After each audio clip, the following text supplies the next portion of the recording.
tous, c'est Annelise du blog Grandir en langue, j'espère que vous allez bien.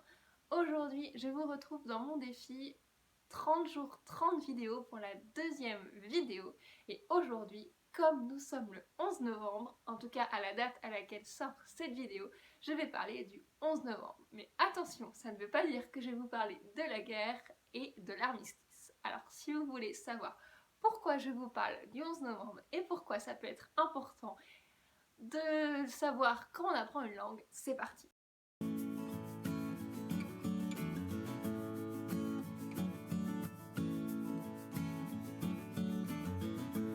Pour la plupart des personnes en France, le 11 novembre, c'est tout de suite associé à un jour férié, déjà c'est important, mais aussi à la fin de la guerre et à l'armistice. Alors c'est super important de s'en souvenir, tout d'abord pour toutes les personnes, nos ancêtres qui sont décédés pendant la guerre, et également parce que même s'il y a eu des complications suite à l'histoire, c'est quand même chouette de fêter la fin d'une guerre et un rapprochement entre guillemets entre la France et l'Allemagne, même si je mets des gros guillemets parce que ça n'a pas été vraiment le cas dans l'histoire. En tout cas, c'était la fin de la guerre et c'est important de s'en souvenir.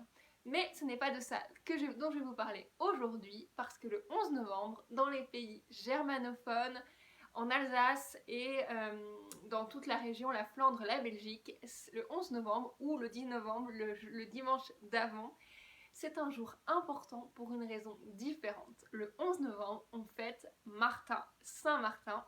En allemand, c'est der Martinstag.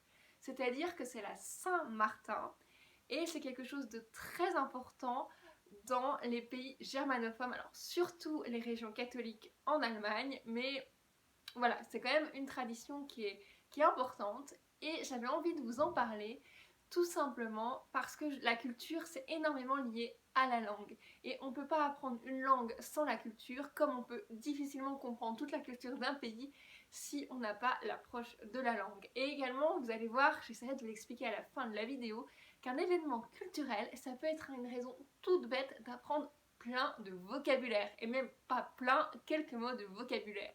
Donc rien que pour tout ça, ça vaut le coup d'en parler et je vais vous expliquer pourquoi. Donc pour vous situer un peu le contexte, si vous ne savez pas du tout qui était Saint Martin, c'était un soldat romain au IVe siècle qui est connu pour avoir séparé son manteau en deux pour en donner une partie à une personne, j'allais dire un SDF, mais une personne pauvre qu'il a croisé sur son chemin. Donc il a découpé son manteau qu'il a donné à ce monsieur pour qu'il n'ait pas froid. Donc c'est comme ça qu'est née un peu l'histoire et la légende de Saint Martin. Suite à cela, il est devenu moine, puis il est devenu évêque de Tours et c'est comme ça qu'il est connu.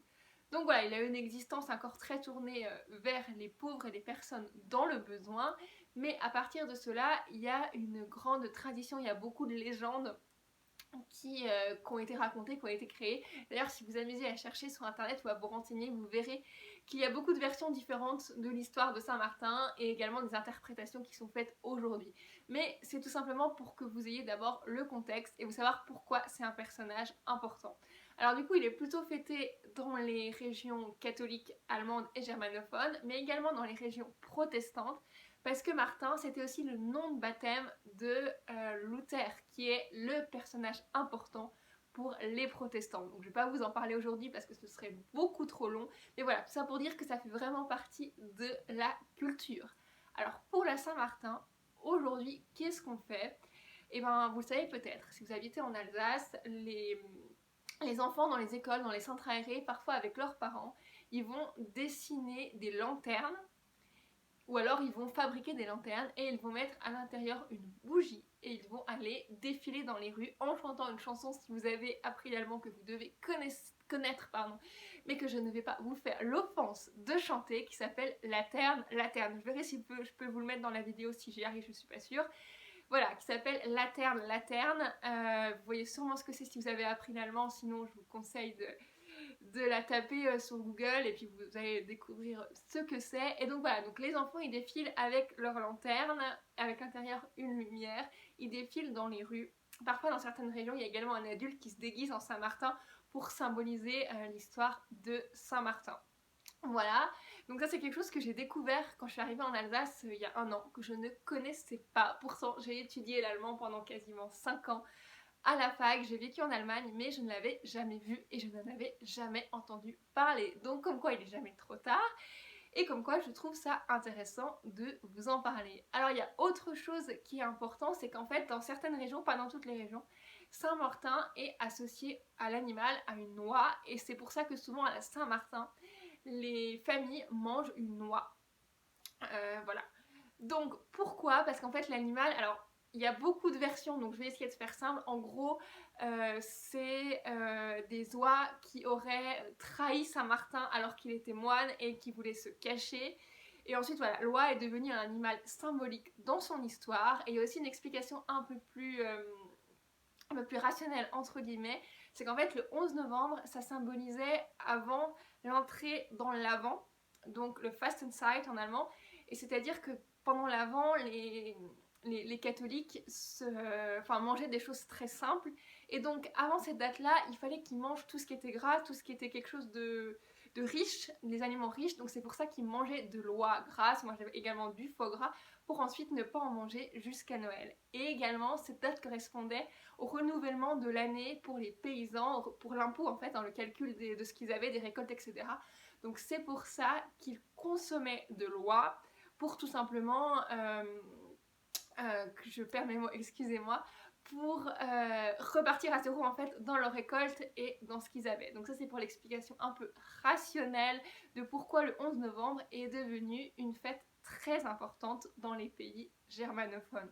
Voilà, alors pourquoi je vous en parle aujourd'hui, je vous l'ai déjà expliqué parce que c'est quelque chose de culturel et que même si vous ne parlez pas allemand, c'est important de le savoir, c'est relié à la culture et c'est relié à la langue. Voilà, pour vous donner un exemple, si je prends cet événement, vous pourriez apprendre en allemand Martinstag. Tag, c'est le jour de Martin, donc vous apprenez la construction d'un mot. Vous pouvez apprendre le mot das Licht, la lumière.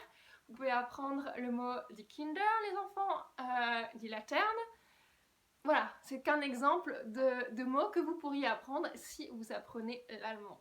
Voilà, et voilà, deux dernières choses que je voulais vous dire pour finir et pour pas que ce soit trop long. C'est le symbole de la lumière également, parce qu'à cette période de l'année, c'est après le changement d'heure, les jours commencent à raccourcir, la nuit commence tôt, on est tous un peu tristes, ça va pas fort. Donc voilà, c'est vraiment le symbole de la lumière qui réchauffe, qui illumine un peu aussi les cœurs et les familles, et également qui rassemble. Parce que c'était un événement qui rassemblait et qui continue aujourd'hui de rassembler les personnes dans les rues, alors qu'il fait parfois froid, alors qu'il peut pleuvoir, alors qu'il peut déjà faire nuit. C'est quelque chose qui rassemble et qui, je trouve, fait du bien aujourd'hui, tout simplement. Et la deuxième chose, c'est que, comme je vous disais au début, on parle beaucoup de l'armistice du 11 novembre. Alors c'est très bien d'en parler, mais c'est quand même associé à la guerre. Et du coup, je trouve ça bien d'associer le 11 novembre à autre chose, à quelque chose qui soit peut-être plus positif, même si, encore une fois, je ne dis pas qu'il ne faut pas se souvenir de la guerre et des personnes qui sont mortes à cette occasion-là, bien sûr, mais je trouve ça important, voilà, d'associer quelque chose peut-être de plus joyeux, simplement, voilà, la lumière qui réchauffe, qui fait du bien, etc. Ça peut peut-être paraître un peu naïf, mais je trouve qu'on a besoin de choses positives, de choses simples et de choses qui font du bien à notre cœur. Voilà. Alors, pour finir, je voudrais vous lancer un mini défi, c'est-à-dire que je vous ai parlé des événements culturels qui pouvaient vous permettre d'apprendre du vocabulaire.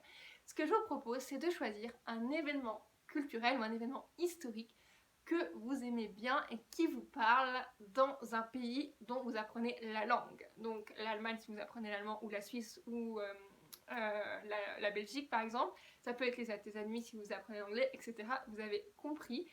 Et à partir de cet événement, vous choisissez 5 mots qui sont en lien avec cet événement et que vous allez apprendre et travailler.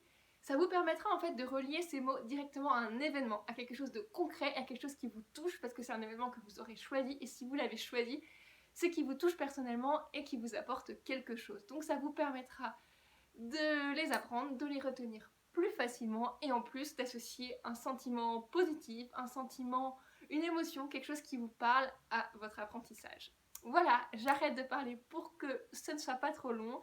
Merci d'avoir regardé cette vidéo. N'oubliez pas de vous abonner à ma chaîne pour être au courant de toutes celles qui vont sortir dans les prochains jours. Et je vous donne rendez-vous demain à 17 h pour la 3e vidéo de mon défi. Ciao!